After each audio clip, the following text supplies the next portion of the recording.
मैं हूं आपके साथ माही जवर, योग की प्रख्यात शिक्षिका और योग प्रशिक्षण में पूरी तन्मयता से जुड़ी एक ऐसी शख्सियत सोनिया भामरी जो पूरी तरह से योग को समर्पित है। चलिए मुलाकात करते हैं आज उनसे और जानते हैं उनकी योग के बारे में और उनके बदलाव के बारे में। स्वागत है आपका नेशनल खबर के हेल्थ सेगमेंट में। Thank you so much. सबसे पहला मेरा आपसे सवाल जो रहेगा वो ये है कि हमने आपके बारे में बहुत रिसर्च किया है, तो हमने ये पता किया कि आप पहले फैशन डिज़ाइनर रह चुकी हैं और उस फील्ड में आपने काफ़ी अच्छा काम भी किया है। उसके बाद आपने योग में आने का कैसे सोचा? बिल्कुल, अगर योग में आने के चुनने की बात करूँगी तो ऐसा कभी मैंने सोचा नहीं था कि इसको मैं अपना प्रोफेशन बनाऊँगी। बचपन से ही योग का शौक़ था, लेकिन कभी सोचा नहीं था कि प्रोफेशन तौर पे मैं इसको आगे लेके जाऊँ। थोड़ी सी क्रिएटिव हूँ तो इसीलिए मैंने फ़ैशन डिज़ाइनिंग अपनी फ़ील्ड चुनी और 12 साल तक उसमें मैंने अपना काम भी किया। सब कुछ बहुत अच्छा था, पर कहते हैं जीवन में जब जो चीज़ होनी होती है या हम जिस चीज़ के लिए सच में बने होते हैं हम वहाँ पहुँच ही जाते हैं।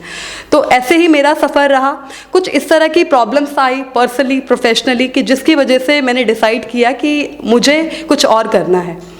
तो जब मैं बहुत सोचने लगी कि मुझे क्या करना है तो मुझे लगा कि क्यों ना ऐसी चीज़ की जाए जो सिर्फ ना तो मेरे लिए, मेरे परिवार के लिए, बल्कि पूरे भारतवासियों या फिर सबके लिए काम आ पाए। क्योंकि जब हम सिर्फ अपनी बात करते हैं तो एक लालच का भाव आ जाता है, लेकिन जब हम बात करते हैं बड़े लेवल पे, क्योंकि हम सब एक दूसरे से जुड़े हुए हैं, तो एक दूसरे की किस तरह से मदद की जाए, किस तरह से साथ दिया जाए ताकि अपने साथ साथ हम दूसरों को भी आगे बढ़ा पाए। तो क्या आपकी लाइफ में ऐसे कई उतार चढ़ाव रहे हैं जिसको लेकर आपने योग को चुना? उतार चढ़ाव तो सबके ही जीवन में रहते हैं, ये कोई नई बात नहीं है। तो सिर्फ उतार चढ़ाव कहूँ तो शायद ये सही नहीं होगा, क्योंकि वो तो जीवन का नियम है। एक बार अगर काला रंग है तो सफ़ेद भी है, तो कुछ पॉजिटिव है तो नेगेटिव भी है, जो हमेशा जुड़ा रहता है। हम उस जगह पे किस तरह जीना चाहते हैं, क्या हम चूज़ करते हैं, ये सब उस पर निर्भर करता है। तो केवल मैंने इसीलिए नहीं चुना कि उतार चढ़ाव थे, उतार चढ़ाव तो हमेशा रहेंगे, पर ये मैं चाहती थी क्योंकि बचपन से मुझे योग का शौक़ था, एक फ़िज़िकल एक्टिविटी का शौक़ था।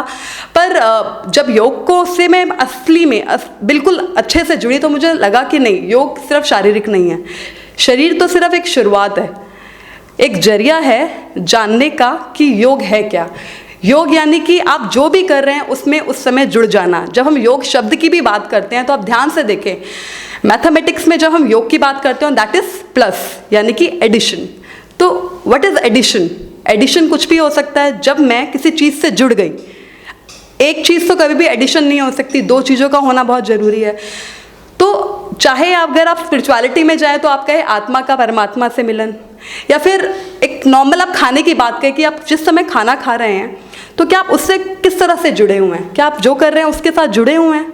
तो ये जोड़ ही योग है, जो कि सिर्फ फिजिकली नहीं है, हर समय आपका मन, आपकी श्वास और आपका शरीर किस तरह से सिंक्रोनाइज है, ये बिल्कुल इस पे निर्भर करता है। जैसे कि आज के टाइम पे अगर देखा जाए तो आज हर गली मोहल्ले में योग इंस्ट्रक्टर बैठे हुए हैं, फिर आप इस फील्ड में आए तो आपको लगता नहीं ये कि आपके लिए बहुत बड़ा चैलेंज हो सकता है अपने आप को प्रूव करना इसमें? बिल्कुल भी नहीं लगता क्योंकि मैंने कभी इसको ना तो चैलेंज की तरह लिया, ना ही मैंने इसको कभी कंपटीशन की तरह लिया। जब मैंने ये बात की कि योग जुड़ना है तो योग किसी और से जुड़ना नहीं, अपने आप से ही जुड़ना है। और मैं सबको ये बोलना चाहूँगी कि हम सब यूनिक हैं, क्योंकि जैसे ही हम कंपटीशन की बात करते हैं तो हमारे साथ दूसरे लोग जुड़ जाते हैं, और जहाँ हम कंपटीशन की बात करते हैं डर, ईर्ष्या, जेलसी, ये सारे भाव जुड़ने शुरू हो जाते हैं। तो योग तो सिखाता ही यही है कि इनसे दूर रहो। तो अगर मैं ये कहूँ कि बहुत सारे योगा इंस्ट्रक्टर हैं तो फिर मेरी यूनिकनेस क्या है? हम सब यूनिक हैं और वही तो हमें बाहर निकालना है। तो मेरे अंदर जो ऐसी क्वालिटीज़ हैं जिसके थ्रू मैं अपनी और दूसरों की मदद कर पाऊँ, तो मेरे अंदर जेलसी या कॉम्पिटिशन का भाव ही नहीं रहेगा, because we all are unique, we have so much of beauty inside us। तो योग teaches that only कि उन सब चीज़ों को जो आपके अंदर अच्छाइयाँ छुपी हुई हैं उनको बाहर निकालें और उनको और अच्छा बेहतर तरीके से कर पाएँ। जैसे कि आज का लाइफस्टाइल तो आपको पता ही होगा हर इंसान का कैसा है, हर इंसान एक तन और मन दोनों से दुखी है, तो क्या योग इसके लिए एक बेहतर उपाय है? बिल्कुल, इसमें कोई दो राह कोई शक नहीं है कि योग से बेहतर कुछ और हो ही नहीं सकता। देखिए, अगर आप शारीरिक तल पे जाएं, बॉडी के लेवल पे बात करें, तो बहुत सारे लोग जिम भी करते हैं, रनिंग करते हैं, उसमें कुछ बुराई नहीं है, सब कुछ बहुत अच्छा है। लेकिन फिर से यही बोलूँगी कि जब आप जिम या फिर कोई भी फिजिकल एक्टिविटी करते हैं तो आप सिर्फ अपने शरीर से जुड़े हैं। तो बहुत ध्यान से समझे, क्या आपको सिर्फ रोग शारीरिक हैं, क्या मानसिक रोग नहीं है? मानसिक यानी कि स्ट्रेस। जब भी आप बात करते हैं कि टेंशन हो रही है, स्ट्रेस हो रहा है, मुझे लग रहा है ऐसा ना हो जाए, डर लग रहा है, फ्यूचर का डर, पास्ट को लेके आप बैठे हुए हैं, तो क्या ये स्ट्रेस के लिए भी एक बेहतर है? डेफिनेटली इसके अंदर, बिकॉज योगा के अंदर बहुत सारी ऐसी टेक्निक्स है, जैसे कि मेडिटेशन है, योग निद्रा है, ब्रीदिंग एक्सरसाइज है, there are so many things. आप प्रैक्टिस करिए तो आप देखेंगे कि आपका पूरा जीवन ही परिवर्तित हो जाएगा। नेगेटिविटी नाम की चीज़ आपके जीवन में रहेगी नहीं, आपको हर चीज़ में ही कुछ अच्छा पॉजिटिव नज़र आएगा। क्या योग ये भी बताता है कि कई सारी बीमारियों का इलाज करता है, जैसा कि हमने रिसर्च में देखा है? तो क्या ये योग इसके लिए एक बेहतर उपाय माना जा सकता है? बिल्कुल, अगर आप योग से जुड़ते हैं और रेगुलर प्रैक्टिस करते हैं तो बीमारियां तो वैसे ही आपसे दूर रहेंगी। तो बेहतर उपाय बिल्कुल है। और अगर किसी को कोई प्रॉब्लम है तो ऑफकोर्स अपने जीवन शैली में, बिकॉज योग कुछ ऐसा नहीं है कि आपको अभी 5 मिनट के लिए किया हो गया, इट्स अ लाइफस्टाइल। और जब लाइफस्टाइल हम बोलते हैं तो यानी कि अपने आप को उस लाइफस्टाइल में जीना। और जैसे ही आपका जीवन यानी कि रोज की प्रैक्टिस में कुछ चेंज आता है, आपकी हैबिट्स में चेंज आता है, तो आपकी प्रॉब्लम्स तो इसीलिए हैं क्योंकि लाइफस्टाइल डिसऑर्डर है। तो वो लाइफस्टाइल डिसऑर्डर ऑटोमेटिकली ठीक हो जाएंगे और बिल्कुल आप बीमारियों से पूरी तरह से दूर रह सकते हैं। लेकिन फिट रहने को लेकर आज के टाइम पे जो कई लोग हैं वो जिमिंग करते हैं, पसीना बहाते हैं और कई सारी एनर्जी ड्रिंक्स लेते हैं, तो ऐसी तमाम तरह की चीज़ें वो लोग करते हैं। तो योग और इन चीज़ों में कितना डिफरेंस है? देखिए, मैंने पहले भी बोला था कि कुछ भी गलत नहीं होता। हम चाहते क्या है अपने जीवन से? क्या आप सिर्फ शरीर के तल पे ही काम करना चाहते हैं कि बस मैं बॉडी के लेवल पे जो मुझे दिख रहा है वो बिल्कुल ठीक है? देखिए, आपने बहुत सारे लोग देखे होंगे जो अगर आप देखेंगे शक्ल सूरत अपने शरीर से बिल्कुल ठीक नज़र आते हैं, बट अगर आप उनके साथ बैठे उनसे बातचीत करें तो आपको नज़र आएगा वो लोग बहुत परेशान हैं अपने जीवन में। कहीं ना कहीं किसी न किसी चीज़ को लेके उनके अंदर एक दुख, एक दर्द है। तो आप जिम करेंगे तो शायद आपका उससे सॉल्यूशन नहीं निकल सकता। तो योग आपको सिखाता ही यही है कि इन सब चीज़ों से किस तरह से डिस्कनेक्टेड रहा जाए। देखिए, लाइफ को आप अपने चारों तरफ की चीज़ों को नहीं बदल सकते, आपको बदलाव अंदर से लाना पड़ता है, खुद के अंदर से। जो अंदर है उसी का रिफ्लेक्शन बाहर है। तो जब अंदर से योग चेंज करेगा आपको, तो आपका जो रिफ्लेक्शन, आपके चारों तरफ के लोग हैं या फिर जो हो रहा है, आपके वो अटैक ही नहीं कर पाएंगी चीज़ें। मतलब जिसको कहते हैं ना, अनछुआ रह जाएगा है, पर आप अनछुए हैं। तो योग इस तरह से काम करता है। मतलब योग के बारे में हम लोग ये कह सकते हैं कि अनस्क्रिप्टेड है, और वो जिमिंग जो होता है वो स्क्रिप्टेड होता है, राइट? देखिए, स्क्रिप्टेड अनस्क्रिप्टेड तो इसको शब्द ही यूज़ ना किया जाए, इसके लिए बेहतर रहेगा। मैं फिर से बोल रही हूँ कि कुछ फ़ायदे, हर चीज़ के अपने एक फ़ायदे हैं। योग से जुड़ना यानी कि अपने शरीर, मन, हृदय सबको पूरी तरह से शुद्ध और अच्छा रखना है। और जिम की जब आप बात करते हैं, देखिए एक छोटा सा एग्जांपल देती हूँ मैं, और मैं एग्जांपल नॉर्मली सबको देती हूँ।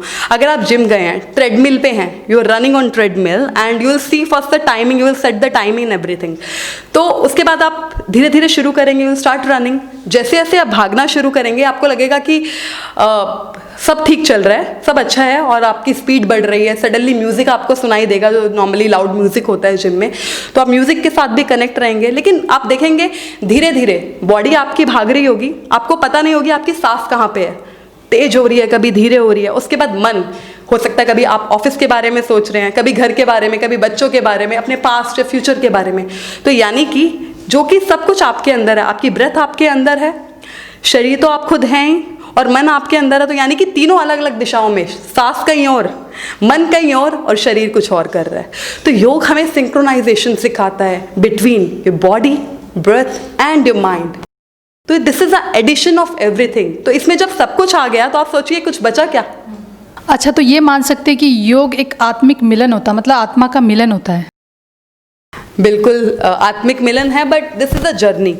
अगर आप कहें कि जो आप आज हैं वही सब कुछ एक ही दिन में सब कुछ हो जाएगा, तो बिल्कुल नहीं। इट्स अ जर्नी, धीरे धीरे आप चलते हैं, समझते हैं, अपने पहले शरीर को समझते हैं, अपने मन को समझते हैं, विचारों को समझते हैं, भावों को समझते हैं, तो धीरे धीरे जैसे जैसे आप इस यात्रा पे, इस जर्नी पे निकलते हैं, तो एक आत्मिक सुख आपको मिलता है जिसको हम सेल्फ सेटिस्फैक्शन बोलते हैं। तो योग का एक्चुअल में मकसद तो यही है कि आत्मिक सुख, आनंद की प्राप्ति।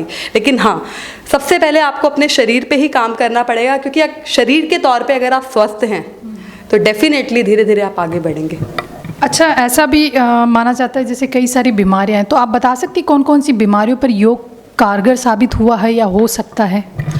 बिल्कुल। पहले तो मैंने कहा कि जो लोग जो योगा में रेगुलर प्रैक्टिशनर हैं उनको कोई रोग लगता नहीं है, ठीक है। और जो भी अगर किसी डिजीज़ से, चाहे वो साइकोलॉजिकल इशू है, मेंटल इशू है, या फिर फिजिकल लेवल पे इशू है, कोई भी, चाहे वो किडनी से रिलेटेड इशू आपको है, हार्ट से रिलेटेड इशू है, say the name and I will say yes, हर चीज़ का सॉल्यूशन है।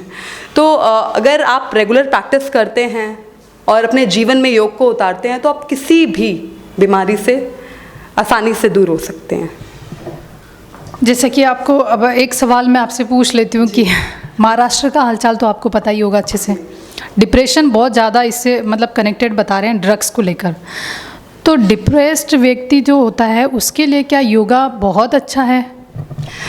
बिल्कुल। डिप्रेशन का कारण क्या होता है, पहले तो हम अगर ये समझे, ये एक मानसिकता है। यानी कि जब डिप्रेशन को एक्चुअली एक तो बहुत बड़ा नाम दिया गया कि डिप्रेशन, और नाम सुनते ही किसी को लगता है कि हाँ, इस इंसान को डिप्रेशन है। आप प्लीज़ इस चीज़ को थोड़ा सा समझिए कि डिप्रेशन हर किसी को लाइफ में होता है। कुछ लोग बहुत क्विकली आ जाते हैं, जैसे इस समय आपको इस समय आपको किसी भी चीज़ की टेंशन हुई, या कोई ऐसी न्यूज़ सडनली मिली जिससे आपको एकदम आप सहम गए, आपको लगा कि सब खत्म हो गया। और यही स्टेज अगर आपकी कंटिन्यूअस रहती है तो वही डिप्रेशन में कन्वर्ट हो जाता है। डिप्रेशन यानी कि ओवर थिंकिंग, तो ओवर थिंकिंग ऑफ एनीथिंग, और वो भी negative thinking, that is depression. जी, आपके पास ऐसे मतलब आते हैं क्लाइंट्स जो डिप्रेस्ड होते हैं? बिल्कुल। अगर इस समय बात करें तो मैक्सिमम लोग मेरे पास, मेरे क्लाइंट कह लीजिए, मेरे स्टूडेंट्स बोल लीजिए, ज़्यादातर वही लोग हैं जो कहीं ना कहीं मेंटली, साइकोलॉजिकल परेशान हैं, चाहे वो फैमिली की वजह से हो या फिर कभी कभी खुद की प्रॉब्लम। देखिए, हम किसी भी चीज़ को, ये हमारा एक पॉइंट ऑफ व्यू होता है, किसी चीज़ को देखने का नज़रिया, हमारी दृष्टि क्या है, क्योंकि लाइफ में ऊपर नीचे सब कुछ चलता रहता है। हम उसमें किस तरह का पॉइंट ऑफ व्यू रखते हैं? क्या हम हर चीज़ में नेगेटिविटी को ही देखते हैं? तो अगर जो इंसान की आदत ही ऐसी है कि जिसमें हर चीज़ में आपको नेगेटिविटी नज़र आए, तो ऐसे लोग बहुत जल्दी डिप्रेशन के शिकार हो जाते हैं। तो बिकॉज योग अगर आप कर रहे हैं, रेगुलर प्रैक्टिस आप कर रहे हैं, तो धीरे धीरे अगर आपको कनेक्ट कर दिया जाए योग से, तो ये सब ओवर थिंकिंग जैसी चीज़ें, तो डिप्रेशन हम ना कह के बोलें कि ओवर थिंकिंग धीरे धीरे कम हो जाती है और पॉजिटिव आप होना शुरू हो जाते हैं। चलिए, दर्शकों से मेरी अपील है कि आप लोग अगर डिप्रेश हैं या डिप्रेशन में चल रहे हैं, तो आप उससे रिलेटेड कोई भी सवाल सोनिया भामरी जी से मिल भी सकते हैं और पूछ भी सकते हैं। तो आप दर्शकों को बताएं कि आपसे किस तरह से वो कांटेक्ट करें। I am available on social media, you can contact me there, and in description में बोलूँगी नेशनल खबर को, I will appeal them to just give my details description box में। अगर आपको कुछ भी जानना है, कुछ कांटेक्ट करना है मुझसे, या फिर कोई बीमारी से आप ग्रसित हैं, चाहे वो बॉडी के लेवल पे है या मेंटल लेवल पे, you can contact with me. चलिए, आप जिस मोटिव के साथ आगे बढ़ रही हैं और योगा को जो आगे ले जा रही हैं, आपका प्रयास जो है, इसके लिए आपको नेशनल खबर की बहुत बहुत शुभकामनाएं। Thank you so much. हमारी तरफ से आपको नेशनल खबर बधाई देता है और आगे आप इसी तरह से आगे बढ़ते रहें। और चलिए, कई सारे लोग जो हैं आज भी बीमारियों से गुजर रहे हैं, तो हम आगे भी आपसे इसी तरह से कई सारी डिजीज़ पर बात करेंगे और आशा करते हैं कि आप हमें टाइम देंगे नेशनल खबर को। Definitely, it's totally my pleasure. अगर आपके ज़रिए, मतलब as a agent, if you are between me and so many people, तो बहुत खुशी की बात है कि मैं किसी की मदद कर पाऊँ। अगर कोई किसी बीमारी से परेशान है, अगर उसको हेल्प मिल पाती है, तो this will be totally my pleasure. National खबर से बातचीत करने के लिए आपका बहुत बहुत धन्यवाद, और जिस मोटिव के साथ आप आगे बढ़ रही हैं उसके लिए आपको नेशनल खबर की तरफ से बहुत बहुत शुभकामनाएं। Thank you so much national खबर कि जिन्होंने मुझे चुना ताकि मैं लोगों की हेल्प कर पाऊँ। तो ये थी हमारे साथ सोनिया भामरी। तो इसी तरह से हम आगे भी आपको बहुत सारी बीमारियां या कहें कि हेल्थ एक्सपर्ट से बात करवाते रहेंगे, मिलवाते रहेंगे। फ़िलहाल के लिए बस इतना ही, और बहुत जल्द हाजिर होंगे एक नई शख्सियत के साथ। और अभी के लिए नमस्कार।